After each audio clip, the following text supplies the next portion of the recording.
There, Dave, a huge relief, at least for now, would you say, for Europe?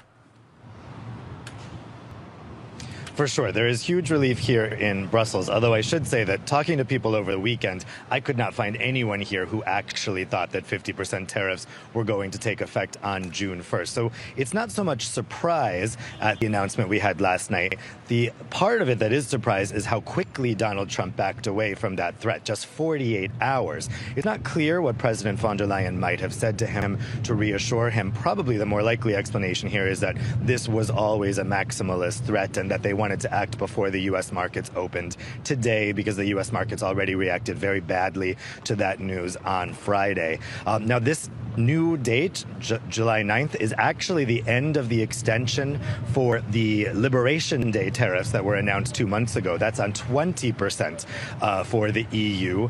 Donald Trump backed off of that, gave 3 months extension in order to have negotiations. So that's the context in which this 50% threat came on Friday, when there was supposed to be an extension until July 9th. That was the agreement. So now basically we're back to the agreement, however, with the new threat of 50% tariffs instead of the existing threat of 20% tariffs. Now, we have a group of members of the European Parliament going to D.C. today to try to talk to the White House. I think that's very unlikely that they're going to be successful in that. Really, it's the Commission that conducts these trade negotiations, and we're supposed to have a meeting between Maroš Šefčovič, the EU Trade Commissioner, and his U.S. counterpart in June, I believe in Paris. So we'll see what happens there. The biggest problem that I'm hearing now is that EU officials just cannot get U.S. officials on the phone. It's worth noting that this phone call between von der Leyen and Trump last night was the first time that they've spoken since Trump took office in January. The White House has basically rebuffed her attempts to have a substantive conversation with him, although they did chat briefly at the Pope's funeral. So it has just been very, very difficult for EU officials to actually get U.S. officials at a high level on the phone to try to talk this out. Dave, meanwhile, preparations continuing, though, in case, of course, the deal falls through, and it is a 50% tariff. But is Europe ready? Yeah, so if this does take effect immediately, we're going to see an unpausing of the retaliation that was already agreed and voted on. That's on 20 billion of goods that would be imported from the U.S. to the EU. That takes effect immediately. But then earlier this month, we also got a consultation on possible further measures that would impact 100 billion euros worth of goods. Now, that's a drop in the bucket compared to, well, not a drop in the bucket. It's much less than the 350 billion euros that would be affected by Trump's trade measures.